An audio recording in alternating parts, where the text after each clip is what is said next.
I just want to talk a little bit today. Oh my gosh, there's so much happening right here. I want to talk a little bit today about planner breakups, what that means, if it's like a good thing when that happens, and just kind of like my process from going from a singular brand that I loved and that I, kind of poured my whole heart and soul into, and my wallet for that matter, and then moving into a different brand. So I want to talk about when I knew that it was time to leave Happy Planner and making the switch to EC, and kind of what that process looked like for me. And the purpose of this video is to kind of walk through this if anyone else is kind of in this like in between phase, not even just with like the Happy Planner. This could be, with any planner. I saw another person post a video really similar to this not even just a few days ago, and I was super inspired to kind of talk about my own journey of, moving from one brand to another and kind of moving in and out of different planners and figuring out what works best for me. So I guess like I'm talking to the folks that are feeling stuck, frustrated, or like honestly just not vibing with your current setup. Like this one's for you. I just really want to talk about, what happened when I was in the Happy Planner, kind of what that process looked like, and kind of how I went from feeling like overwhelmed and uninspired, and I honestly was like forcing that system to work. And I want to talk about how I'm making a different system work a little bit better for me, and not just a little bit better, a lot better for me. You guys know, if you started following me many years ago, I think I started this channel in like 2016, and then I started talking about planners at like 2017. I was a Happy Planner girl through and through. I even have a series called Happy Planner 101. I even have like videos talking about the Happy Planner squad when things happened. I was honestly one of the first people, I think, to start posting planner flip throughs on YouTube when Happy Planner was still a smaller brand and like just getting into Michael's. Not many people were actually going to the store and buying those planners and doing those flip throughs. I was like one of the first people that did that. And so like I said, I was a Happy Planner girl through and through. When I found the Happy Planner, it was mostly, and I picked it was mostly because I found it at a decent price point. I didn't know like what all was to come. I didn't know what that planner at that decent price point actually meant, and like what accessories I would need to get to go with it. But I was here for the flexibility. I thought it was cool, the idea of like taking things in and out, and I thought the discs were like a cool, unique idea. So I thought that was kind of cool, and I was living when they started doing the sticker books. But if you have been with the Happy Planner for any length of time, you'll know that the sticker books did not come before the planners. Me and my big ideas, which then turned into the Happy Planner brand, they were a sticker company first, but they didn't have like planner specific stickers at first. They were really like stickers for kind of like the scrapbook people and that kind of thing. And so a lot of us were just kind of like figuring out things that we could put in our planner. I remember for a while I was just writing stuff, and then they did have like these planner sticker packs that were not necessarily decorative. They were more about like function, but they were on like glossy paper, so you really couldn't write in them. Although, I mean, you can. There are sticker shops that have stickers that are on that glossy paper. But anyway, that is just kind of like where it started. I thought it was cool. I loved that it was woman owned, and I loved everything about Stephanie Fleming, who was the former owner's vibe. She would come on camera and she would talk to us, and she would get just as excited about the product as we did when new releases were happening. So it was clear that she was like super passionate about not only like her brand and like the releases and stuff, but she would like open up and like show us her planner, and she would show us like what she was doing. And I just loved how personal it felt. On a lot of things, like you would open up your Happy Planner and you would get like a picture of her and her sisters and her mom, or her sister and her mom. And it was just like you were friends with them. You could DM her on Instagram and she would respond to you. I really loved that. And then it started to become her and a few people that worked with her coming on camera, and a lot of us got to know them. Like one specifically was a gal named Hannah. I mean, like her daughter started coming on lives and stuff with her and really being more involved in that side of the business. And I just thought that was so cool. I can't remember what year it was. It was somewhere between 2020 to 2022, somewhere in there when we were in like the height of the pandemic. Some stuff went down with the brand. I don't know the logistics, but the brand Happy Planner ended up being sold. I had hoped that because some people who were still like involved with the original business were still kind of around, that a lot of the the vibe of the company would stay the same. It happened in little subtle ways that some of those like really personal touches were taken away, at least from the consumer side. Again, this is all alleged. This isn't, I don't know anything. I never worked for them. I wasn't even on the Happy Planner squad. I don't have like a deep, intimate relationship. And this isn't me like bashing the Happy Planner brand either. Like I said, I was in it. I loved it. And I also had an audience that right here on YouTube, as well as over on Instagram, that loved me sharing content about the Happy Planner. So I was invested in a number of ways, but like little things started happening, and like you would open up the planner, and instead of the picture of the family and like Stephanie, greeting you and your new planner, I opened it up and it was just about the layout of the planner. There was an insert in there, but it had no personal touches.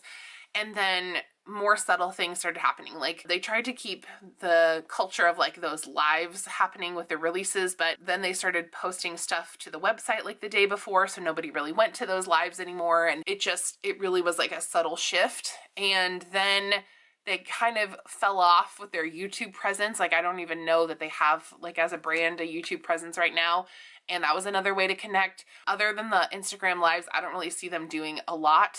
Maybe I just don't see it on Instagram because I'm not using them, but I just didn't see a lot happening on their Instagram. So like that social connection that we all had, that we loved about that brand, the transparency, the openness, felt kind of lost. And then what happened for a couple of releases for me in like 2022 to 2023, I was picking up planners that I liked, but I wasn't like picking up a planner that I was obsessed with like I had been before. Like at least every release before that, I had found the planner that was like for me. We would all like find our planner and every accessory to go with it. And then the cool thing was that if you also liked art from some of the other planners, like you could find those in the sticker books. So you could have like bits and pieces of those planners, and you could just have some of the beautiful art that was so carefully cultivated, when it just seemed like, and I don't know, this is alleged, this is just a hunch.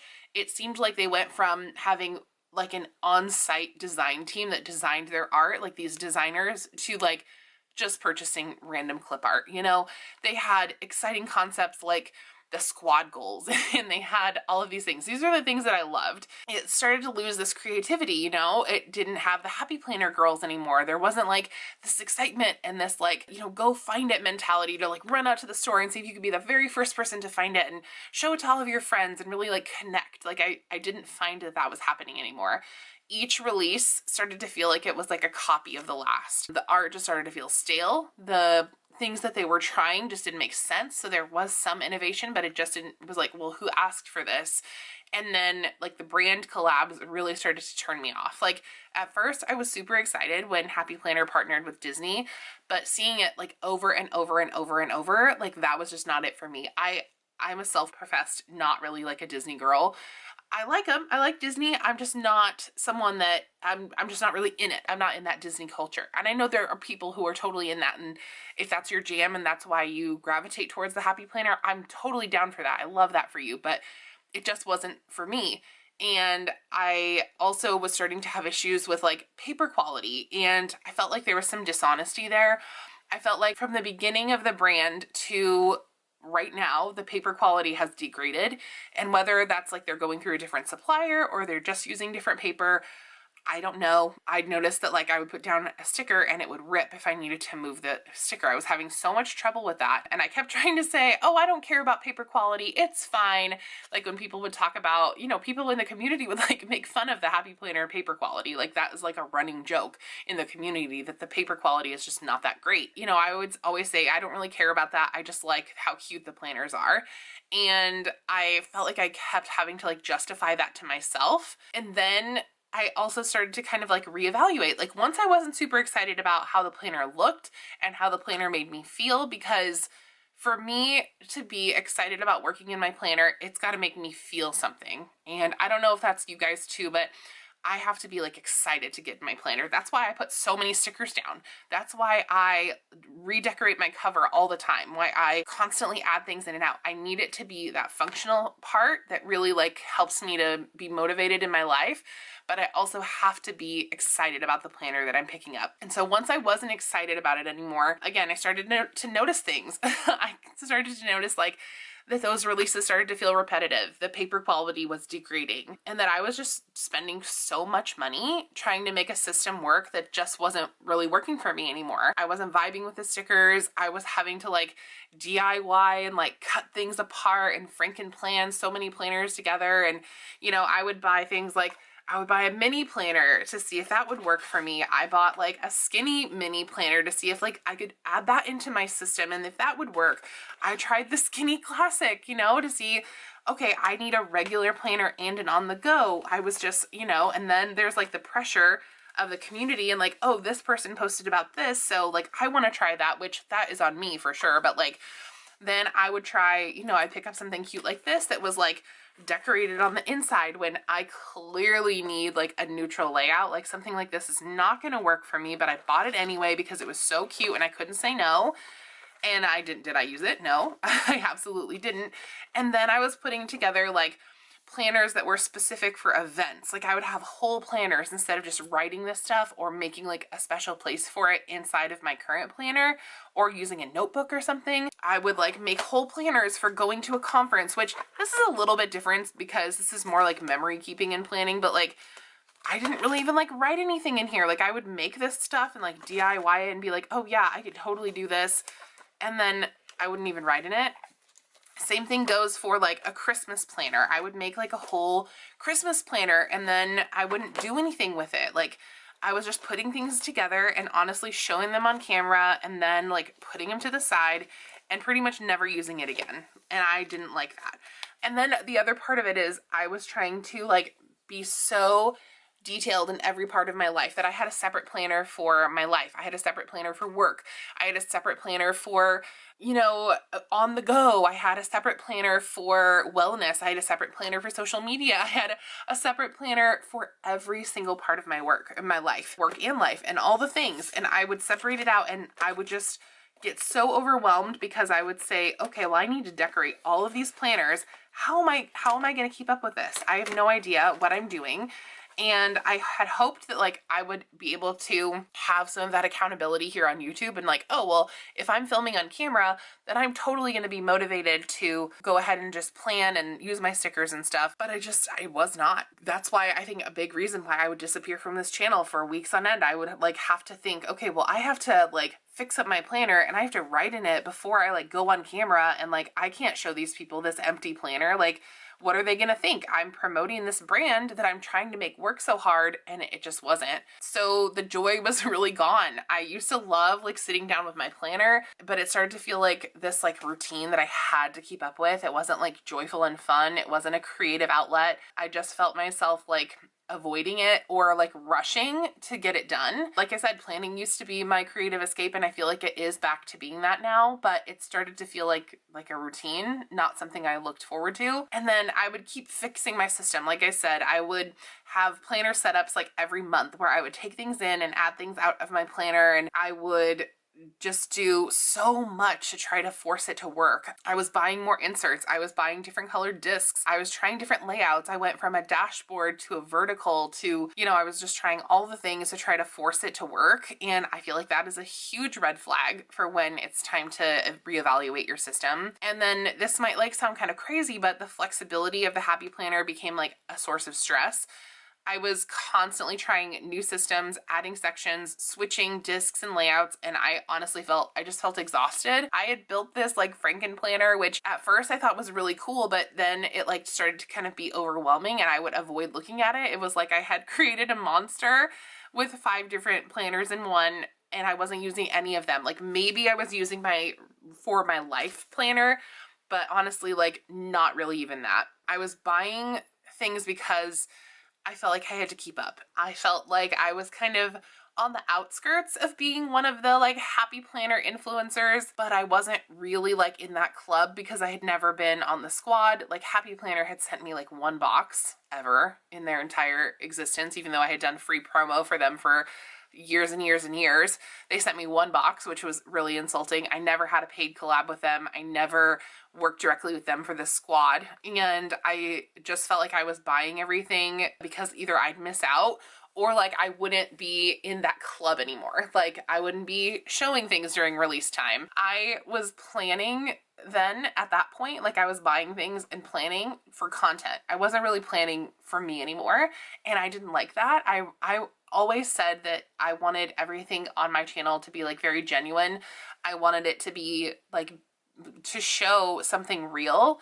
And I didn't feel like I was doing that, but I felt like I had cultivated this audience of people who loved the Happy Planner, and it was here on social media, on YouTube and on Instagram and a few other places. And I was worried that if I added in different brands that I would lose that community, which is kind of crazy to think, or that like people only wanted to watch Happy Planner content. And I did get some of that when I initially switched, but most people I think were like very sweet and supportive. I think we're all just like here to see planners, and I found out that a lot of people are just here because they like me, and I think that's really kind because I'm just like a regular gal who uses her planner. I don't really feel like, you know, anything super special, but I am really glad that you guys are here and that you vibe with what I'm doing. I was overcompensating also like with stickers. So I would use huge stickers to fill up space, and it wasn't because I actually needed or wanted to plan something. I was like slapping on quote stickers and like those big, huge squad stickers. And, you know, I felt like then that's how I knew it became more about that routine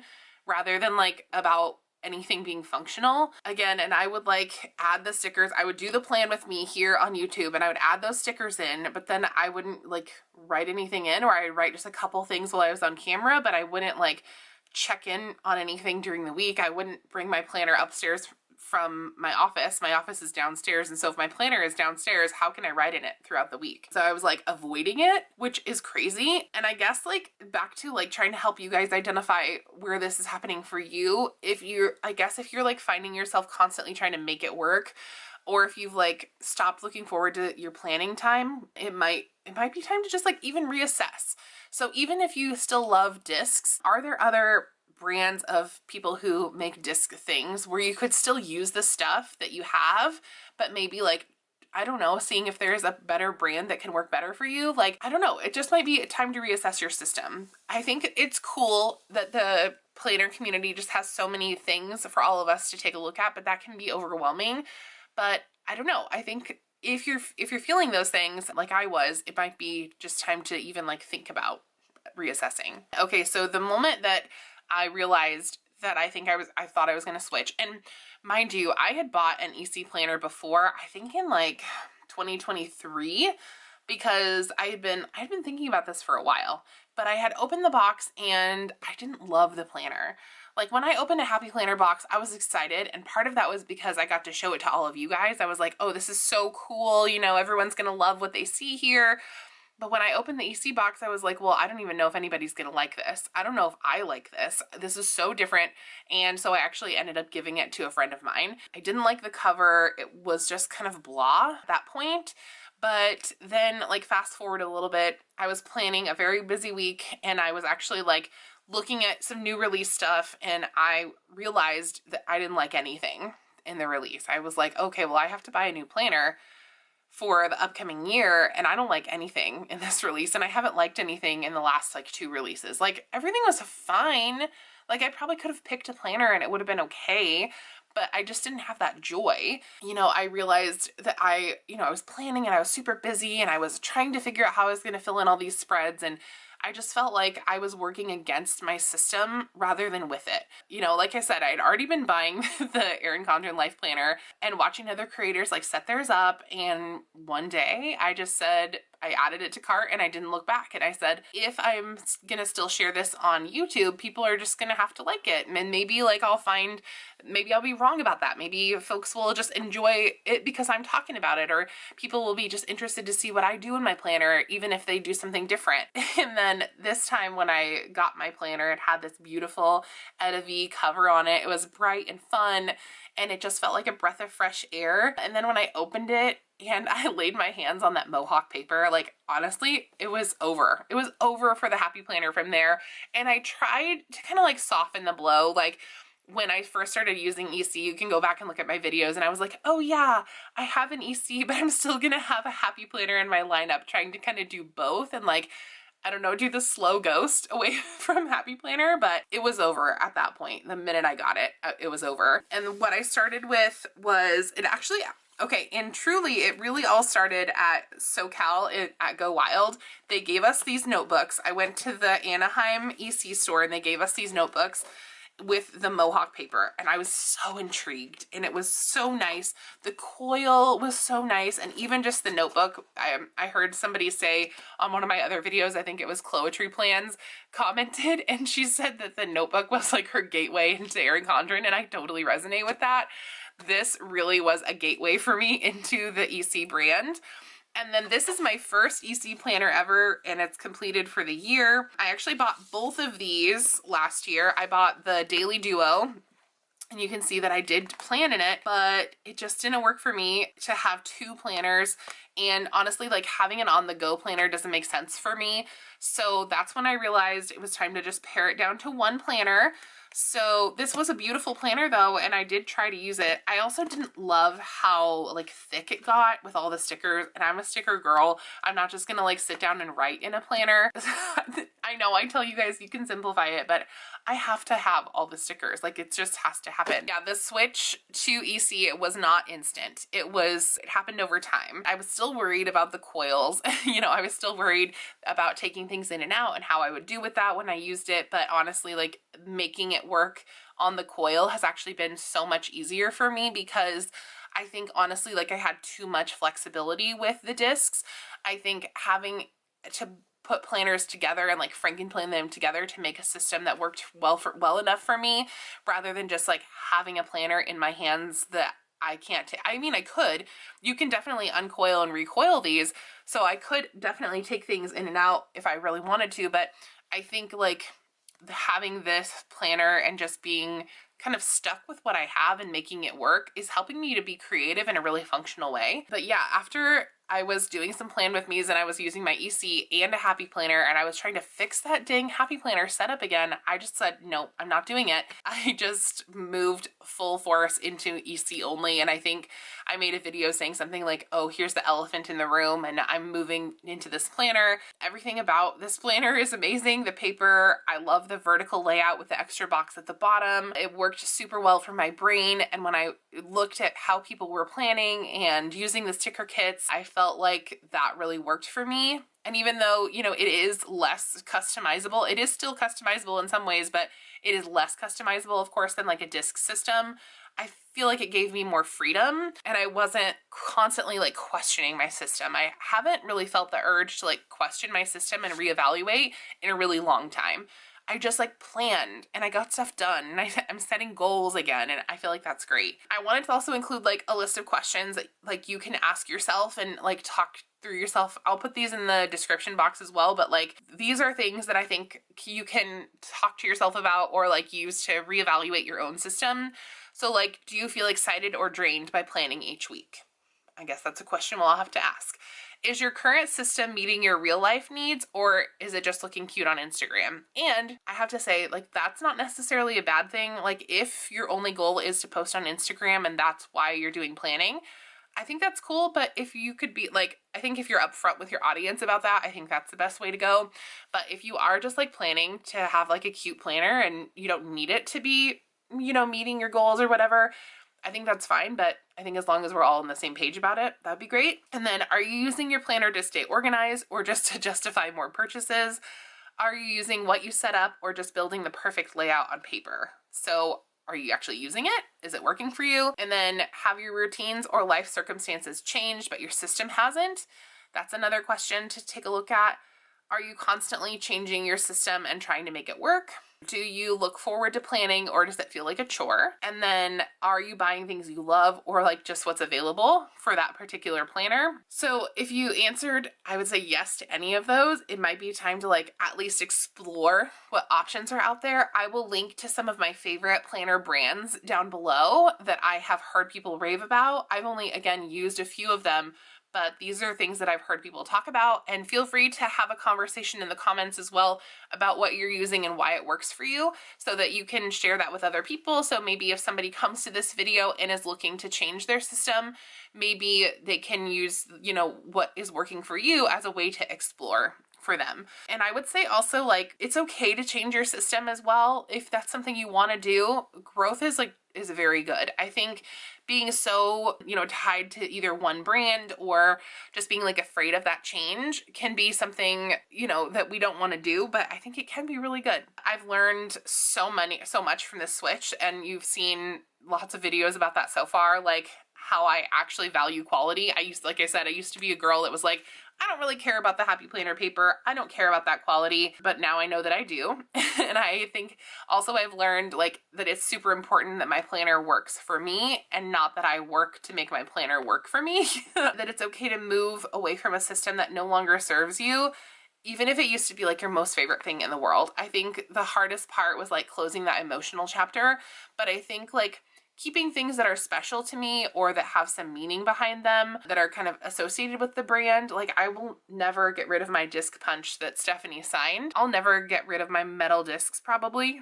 That's a probably. There are a couple of Happy Planners that I will always keep just in my collection just because I love them and because I, you know, hold a lot of really dear memories with those. But I think there is that big like emotional connection with our planners as well, because we pour like our whole lives. And this could be said for journals as well. If you're like a bullet journaler or a decorative journaler, I think similar things could be said. So I guess like to wrap it up, planner piece isn't like sticking with one brand forever. I don't even know if planner piece actually exists. But for me right now, what planner piece means is about finding something that actually works for me.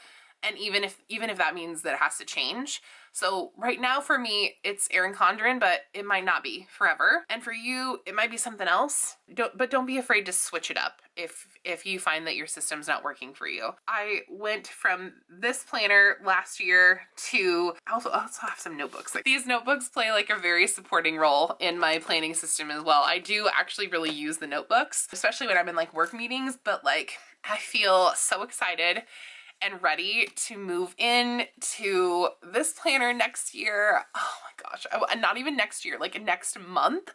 I am so stinking excited to do that. I cannot wait. Oh my gosh. Now that I feel like I know more about like the EC brand and like about planning in an EC and like, I don't know, who are the influencers to watch and who are people that I can trust and learn from in this community, I feel like that's super cool. At times, like leaving the Happy Planner has felt like leaving a part of my identity, and like if you feel like that when you're switching your planner too, that's so real. Like it really does feel like that. It feels like starting over, but sometimes that can be really good. So let's not forget that starting over can be amazing and give us like a world of opportunity, and that is okay. That starting over is more than okay. So I did just want to kind of share that too. And then I guess like what I would like to hear from you guys in the comments is, have you ever made a big planner switch before? Like, I would love to know what you guys have learned from those things, like, and what like tipped you over the edge. If you want to see like how I've set up my EC for this year or even last year, I will link some videos either in the cards or I'll link them down in the description box below. So that is what I wanted to talk about with you guys today. Tomorrow we are going shopping together, which I'm really excited about. So I'll be there to pick you up at about 2. Actually, I'll be there to pick you up at 7:30 a.m. PST. It's because when my videos go live. We're going to shop together tomorrow, and then we are going to plan out my monthly planner, and I'm going to do 2 spreads, or not my monthly planner, I only have 1 planner, but we're going to fill out the monthly spreads in 2 planners, because I'm going to do the one in my current planner with my weeklies in it, and then the one that is in the new planner. So We're going to grab 2 EC kits and we are going to rock those and we're going to have a great time. And then I will share more about what's coming later. So I'll leave you guys on the edge of your seat there. So thanks so much for being here, you guys, though. Honestly, you guys are amazing. You have made like this transition so easy for me. Again, part of the reason why I didn't switch right away is because I was really worried about like you guys and leaving people behind, and I didn't want to do that or make people feel like they didn't have somewhere where they could look for creative, fun ideas anymore. So you guys are the best. Thank you so much for being here. If you are a new subscriber, if this is a brand new video for you and you are brand new today, thank you so much for being here. Or if you're just new and stopping by, I would love it if you would subscribe and hang out with us. Subscribing actually means so much to me, and it's a free way that you can help me out as a creator, so thanks in advance for doing that. So if you've been lurking and watching, hit that red subscribe button down below and hang out with me. And then if you are one of my friends who have either been here from the beginning or whether you just arrived today, thank you so much for being here. Everything you do, every comment that you make means the entire world to me, and here is your internet hug for the day. And if you want to find me anywhere else, I'm mostly over on Instagram at creatinginchaos_official. You can also email me anytime at createinchaos@gmail.com. I do have a TikTok. It has basically nothing on it and all of that. If you'd like to support any of my other upcoming projects, those will also all be linked down in the description box below, as well as my Mercari link where I'm destashing a ton of Happy Planner stuff. So thanks in advance for checking all of that out. And by the way, you guys, have fun today.